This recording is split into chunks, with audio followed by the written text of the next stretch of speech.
안녕하세요. 얼마 전에 있었던 일로 마음이 답답해서 이야기를 좀 풀어보고자 이렇게 사연을 보내보네요. 남편은 오랫동안 지병으로 싸우다가 3년 전에 먼저 하늘나라로 떠났습니다. 오랫동안 병으로 싸워온 남편을 보면서 저렇게 힘들 거면 차라리 빨리 끝내는 게 좋지 않을까라는 생각도 참 많이 들었어요. 그런 마음이 들다가도 혼자서 살 생각을 하니 참 막막하기도 했고요. 막상 이렇게 혼자가 되니 생각보다 마음이 많이 쓸쓸한 것 같습니다. 요즘 혼자 사는 여자들이 손가락질 받는 세상도 아니고 주변을 보더라도 흔하지만 제 직장이 변변치 않아서인지 여자 혼자 아이를 키우는 게 생각만큼 쉽지 않더군요. 손가락질 받을 만한 잘못은 아니라고 생각하지만 어쩔 수 없이 어려운 점이 많고 힘든 것만큼은 변함이 없네요. 그래서 이렇게 혼자서 아이를 키우는 시간이 지나갈수록 처음보다 더 힘겨운 나날을 보내고 있습니다. 월급으로는 아이를 잘 키울 수 없을 것 같단 생각에 요즘에 유행하는 무인으로 운영하는 가게라도 하나 해보려고 준비했었는데 그 사업을 준비하는 과정에서 모아둔 돈까지 사기당하고 말았습니다. 세상이 정말 무서운 것 같아요. 아무것도 모르는 저 같은 사람은 정말 사기당하기 좋은 세상이더라고요. 경찰에도 신고해보고 법원에도 여러 번 갔지만 결국에는 아무런 문제가 없다는 식으로 나와버리니 정말 가슴이 답답했습니다. 그놈의 계약서가 뭔지 계약서 상으로 문제가 없다면서 오히려 저를 멍청한 사람으로 취급하더라고요. 그렇게 다시 차근차근 돈을 모으면서 정말 힘겨운 삶을 살아가고 있습니다. 시댁에는 시동생이 한 명 있는데 남편 떠나고서 남은 우리 가족을 위해서 정말 적극적으로 많은 도움을 주고 있습니다. 시동생은 집 주변에 있는 작은 회사를 다니는 평범한 직장인이고요. 나이는 좀 많은 편이지만 아직 결혼을 안 하고 있고 1년 전에 애인과 헤어지면서 실연의 고통을 겪더니 아직까지 새 여자친구는 없는 상태고요. 결혼까지 생각했던 사람이랑 헤어지고 나니 얼마나 슬픈지 모른다며 저에게도 많이 하소연을 했었습니다. 그런데 한 달 전에 시동생이 저희 집에 와서 저에게 이상한 말을 했습니다. 장난인지 진심인지는 모르겠지만 저도 이제는 나이가 나이인지라 결혼을 진지하게 해야 되겠다고 생각하는데 제가 그냥 형수님 모시면서 부부로 살면 안 되냐는 식으로 이야기를 하는 겁니다.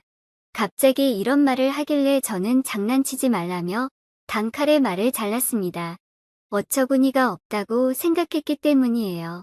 아무리 제 남편이 죽었지만 남편의 동생이라는 사람이 저한테 그런 말을 하는 걸 보고 너무 어이가 없었습니다. 근데 시동생이 그런 말을 하는 게 정말 진심이었는지 조카랑 사이도 좋고 잘 키울 수 있다면서 그래도 조카만 키우기는 좀 그러니까 해도 딱 한 명만 더 가지자는 말까지 하더라고요. 시부모님께는 자기가 잘 이야기할 테니 허락을 받을 수 있을 거라고 합니다. 아무런 예고 없이 갑자기 이런 말을 하는 게 너무 당황스러웠고 사실 그 말이 아주 거부감이 들지는 않았어요.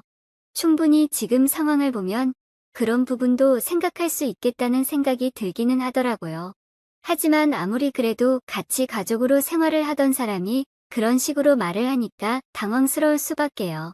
심지어 장난스럽게 말해도 조심스럽게 말해야 하는 것을 아주 당당하게 진심으로 저한테 말하길래 더 놀랐습니다. 그런 대화를 처음으로 나눈 지 며칠이라는 시간이 지났고 다시 만나서 얘기해보니 이번에는 더 진지했습니다. 형님 돌아가시고 난 후에 홀로 남겨진 저를 보면서 많은 연민이 들었다고 하더라고요. 그러면서 자기가 여러 방면에서 많이 도와줬는데 그럴 때마다 자기에게 의지를 하고 있는 제 모습을 볼 때마다 사랑의 불길이 붙으면서 제가 무척 사랑스러워 보였다고 하네요. 부끄러운 일도 아니지만 그래도 사람들에게 떠벌릴 일은 아닌 듯해서 생각을 지어보려 애도 쓰고 감히 형수를 넘본다는 것은 생각도 못했는데 그 생각이 계속 떠나질 않았다면서 자기도 힘들었다고 하더라고요. 하지만 저를 좋아하는 마음만큼은 진심이라며 떠나간 형님을 대신해서 자기가 잘할 수 있고 이제 저만 있다면 아주 행복할 것 같다는 말도 했어요. 저는 아직까지는 그런 시동생의 제안을 받아들일 수 없었습니다. 마음의 정리도 안 됐고 아직은 새로운 남자가 필요하다는 생각까지도 하지 않았기 때문입니다. 무엇보다 남들에게 손가락질 받을 만한 위험한 행동이고 아이를 생각해서라도 절대로 안 된다고 말하고는 시동생을 다시 돌려보냈습니다. 그런데 시동생이 그 뒤로도 끊임없이 똑같은 얘기를 하고 있습니다. 진심으로 저를 좋아한다고요?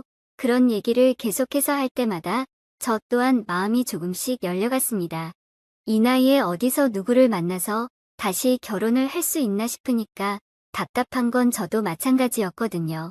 그렇다고 지금 제 자식을 계속 아빠 없는 아이로 키우고 싶다는 생각도 안 들고 무엇보다 저도 쓸쓸한 마음에 기댈 곳이 필요하다는 생각이 듭니다. 저 또한 여자이기에 자꾸 그런 얘기를 듣다 보니 제 삶이 힘들어서인지 한 번씩 흔들릴 때도 있습니다.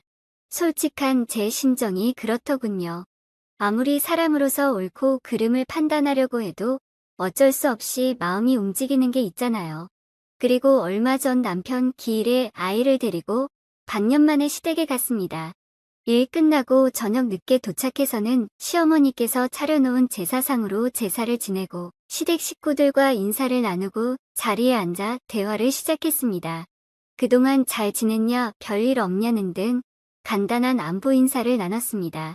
집안의 분위기는 그때처럼 무거웠습니다. 간단하게 술을 조금씩 먹다 보니 어느 정도 취기가 올랐는지 시어머니께서 아이를 데리고 방으로 먼저 들어가셨고 시아버지께서는 오랜만에 기분 좋아 보이는 시동생과 꽃다운 나이에 과부가 된 며느리가 안쓰러워 보이셨는지 젊은 사람들끼리 나가서 한 잔 더 하고 오라며 자리를 비켜주셨습니다. 그렇게 조금 불편한 시동생과 집 근처에 작은 맥주 가게로 갔습니다. 어느 정도 술 기운도 있고 약간 어두컴컴한 조명의 슬슬 분위기가 무르익자 시동생은 자신이 형님의 대를 이어 저와 함께하고 싶은 어리석은 생각이 자꾸 든다며 다시 얘기를 꺼냈습니다. 자신의 마음은 확고하다면서 형수님만 생각을 조금만 바꾸면 모두가 행복해질 수 있다는 말을 했습니다. 자기도 나이 먹고 부끄럽지만 제가 싫다 하면 절 깨끗이 포기한다는 말도 하더라고요. 평소 저를 따뜻하게 존대하던 그는 돌연말을 놓았고 그 낯설음이 저도 싫지 않았는데 그 순간은 심장이 쿵쾅거릴 만큼 떨리더라고요. 저도 어쩔 수 없는 여자인가 봐요. 그렇게 시작된 우리의 대화는 어느덧 핑크빛으로 물들기 시작했고 우리는 결국 서로를 바라보다 조심스레 손을 잡았습니다. 그렇게 둘 다 술이 많이 취한 날이라 그날 결국 사고가 터져버렸습니다. 맥주 가게를 나와 갑작스럽게 하룻밤을 같이 보내게 된 것인데 생각해보면 아찔한 실수였지만 아마도 그게 사랑의 시작이었던 것 같습니다. 술에 취해 있었지만 시동생도 저도 이성을 잃을 만큼 마시지는 않았기 때문에 실수라고 말하기도 어렵겠죠.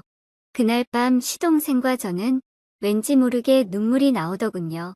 오랫동안 병으로 힘든 시간을 보냈던 자신의 형님이자 저의 남편 생각이 서로 많이 들지 않았을까 생각합니다.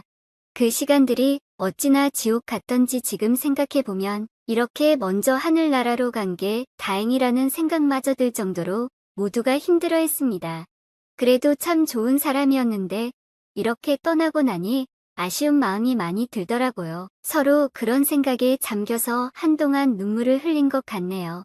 그리고 다음날 운전하며 집으로 데려다주는 차 안에서 그와의 어색하면서도 자연스러운 관계를 저도 모르게 즐기고 있었고 그리고 며칠 후 저녁을 같이 먹으며 많은 얘기를 했어요. 시동생은 지금 당장 같이 사는 게 부담스럽다면 저와 결혼을 전제로 진지하게 만나고 싶다고 말하더군요. 결혼식이 부담스럽다면 결혼식은 안 해도 된다는 말까지 하더라고요. 저를 배려해주는 마음이 고마웠습니다. 아직도 조심스럽고 두려운 마음이 더 큰 저를 이해해주고 감싸주는 그에게 점점 마음이 열리는 것을 느끼고 있습니다. 우리는 남들 몰래 만나서 술도 함께 마시고 영화도 보러 가고 공원 산책도 가고 아이를 데리고 주말에는 낚시도 갔습니다. 아주 평범한 데이트도 하면서 솔직하게 그 후로 잠자리도 여러 번 했습니다. 그때마다 저와 시동생은 정말 우리가 이렇게까지 잘 맞아도 되냐며 행복해했습니다. 마법에 걸린 것처럼 좋더라고요. 그가 하는 말이 그렇게 저와 함께 지내면서 세상을 얻은 것 같다는 말도 해주더군요.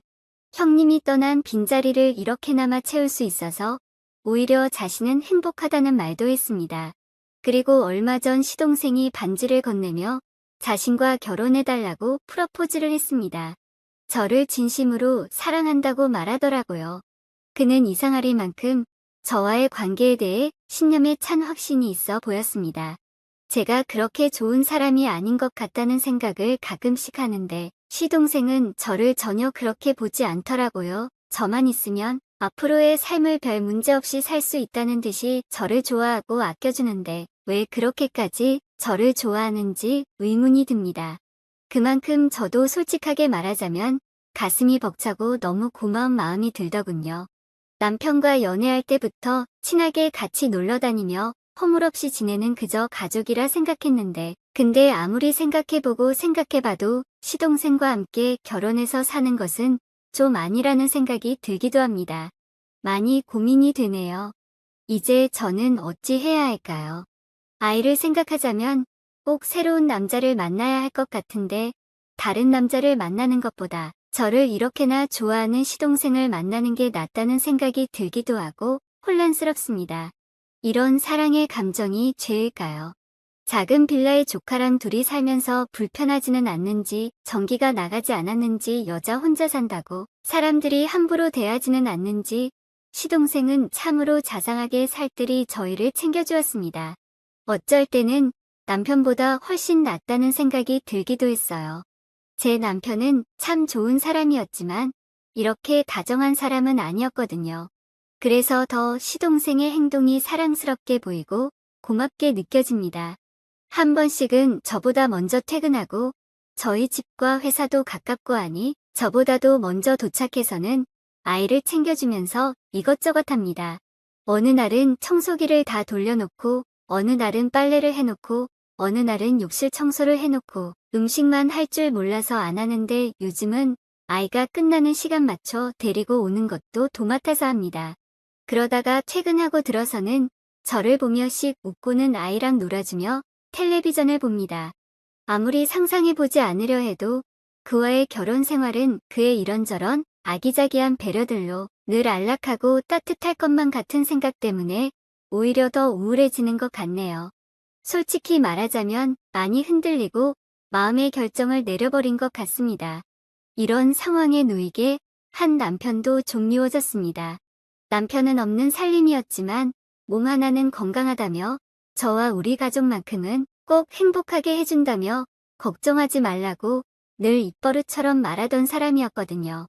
제 삶이 총체적으로 혼돈에 빠져버린 듯합니다. 도대체 어떻게 살아야 하는지도 모르겠네요.